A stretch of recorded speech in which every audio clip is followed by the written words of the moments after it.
Buds, how's your pre-season going? You've obviously had a history with injury. How are you feeling you going this time around?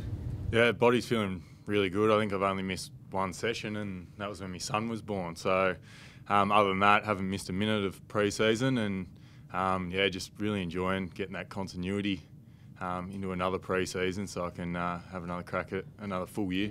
Everything seems to be aligning. It's not what you want, but with Nic out, you've got an opportunity to be the number one again, and like your body's feeling good. You feel like this season you really make something of it?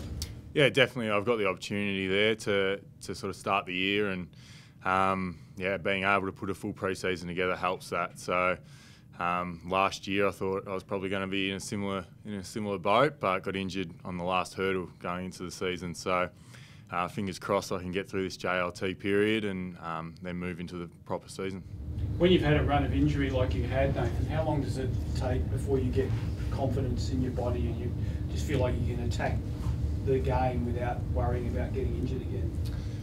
Yeah, it probably takes a few weeks. I think last year, watching the boys doing so well and winning those games in a row, and yeah, I sort of tried to rush things a little bit. So in the waffle, I was struggling to get a kick because I wanted everything to happen so quickly. And I think you just need to take that little bit of time and just getting reacquainted with footy, you know, learning to get a kick again and just the timing and all that sort of stuff. And then once you're able to feel like you're a football again, then it's just getting over that little mental hurdle.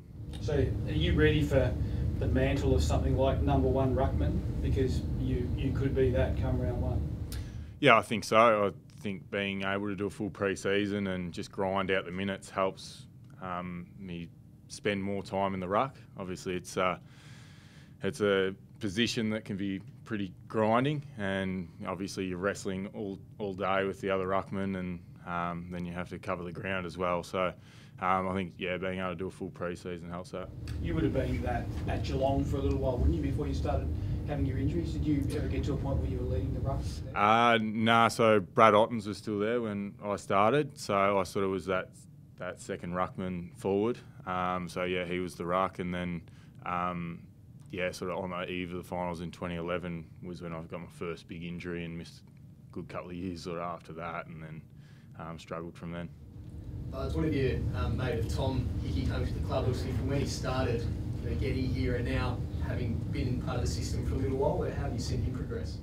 Yeah, I think he's coming along really well. We've watched a bit of him at St Kilda. I played on him a couple of times, and he's a very good runner for a ruckman. He's not the heaviest or the biggest bloke in the world, but he's very hard to keep up with around the ground. And I think, obviously, myself coming in from a different club, it takes a little while to adjust to the terminology and just little structural things that we do here. And I think he's a pretty smart guy and been in the system for a long time, so he's been able to pick up stuff like that pretty quickly. We've got to see bits and pieces of intra-clubs and stuff like that. How competitive has it been between the two of you? I mean, him coming to a new club wanting to impress, and you now holding the number one spot? Yeah, definitely. It's been pretty good competition. I think last year it was Scott and I, and that was it. So Nic was injured, and we were sort of head-to-head the whole time. But having Keegan Brooksby and Fraser McInnes and even Oscar Allen floating through there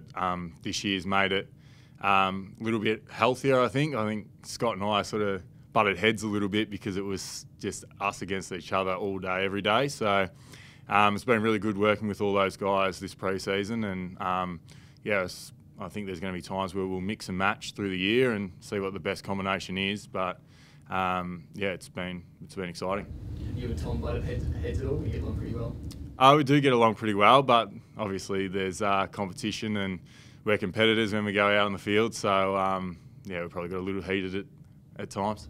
Will the ruck roles change, do you think? I mean, you went with, you know, Scotty and yourself last year. There's a bit of talk that Oscar's been doing a fair bit of ruck. Do you think there'll be different types of players this year with game changes and rule changes? Yeah, I think so. I think it's probably going to take a few weeks to really figure that out. I think we'll probably trial a few things through the JLT, and it's probably going to change against different opposition as well. So obviously with the new rules, especially the being able to take it out of the ruck now, it probably stamps out having guys like Sean Grigg in the ruck because yeah, guys are going to take it out of the ruck. So It's going to be interesting how it pans out, but we've been trialling things through the pre-season. But again, it's probably going to be trial through the JLT.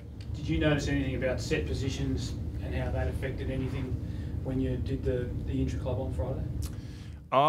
Not so much the intra-club. I think just all pre-season. I think there's a added emphasis on the centre bounce stuff now. You can't get any help off the back of the square or anything like that. So the rucks have got to really put in a good job and not really get exposed in there, and as do the midfielders, because if you can get a clean run out of the front, it's going to be a deep entry and it's going to be hard to stop. So is the value of first hands on the ball, has that, if anything, gone up a little bit as a result of that change in the rules? Yeah, I think so, and it's going to be hard to stop the guys like Max Gawn and those guys that do get their hand on the ball a lot, but that's sort of where all the preparation and stuff comes into it.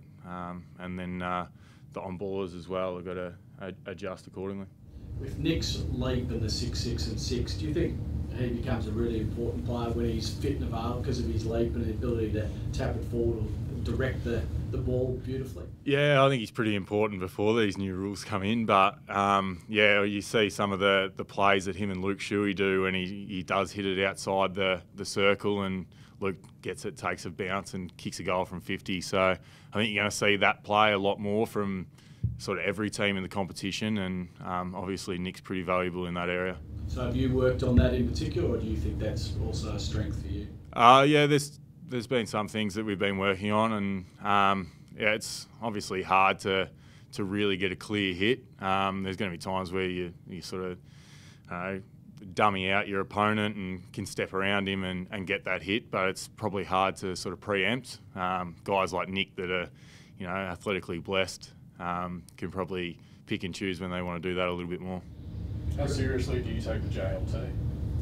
Oh, it's serious. Well, there's only 2 now, so you haven't got too much time to get it sorted going into the proper season, and you can't afford to start the year slow. You need to get some wins on the board early, and really set up your year.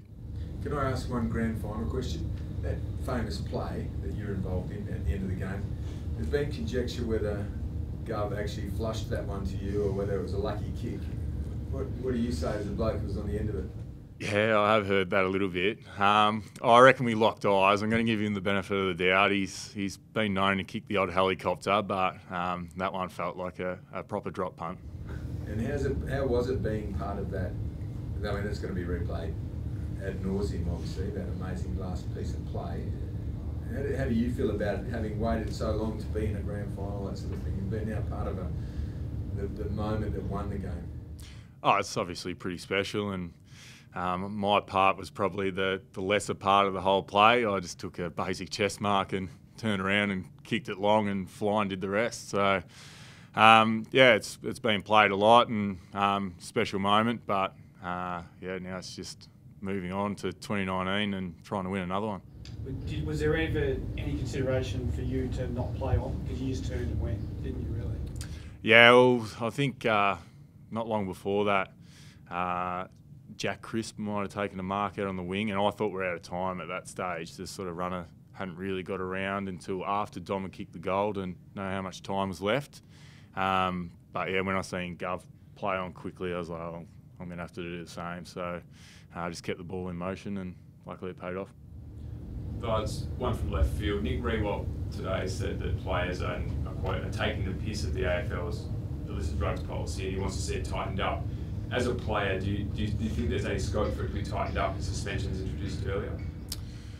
I don't think so. I think it's pretty tight at the moment. Obviously, we've got the hair test twice a year, and I think, for memory, it's a 15-month thing. If you test positive twice in that, you get a strike or you get named and shamed anyway.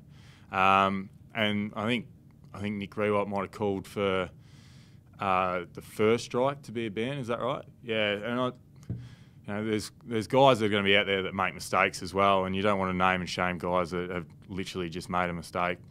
So I think the new policy came in maybe a couple of years ago, and I think, as far as I know, it's pretty tight. Obviously, there hasn't been guys named and shamed yet, but I dare say it will happen in the future if guys are abusing the policy.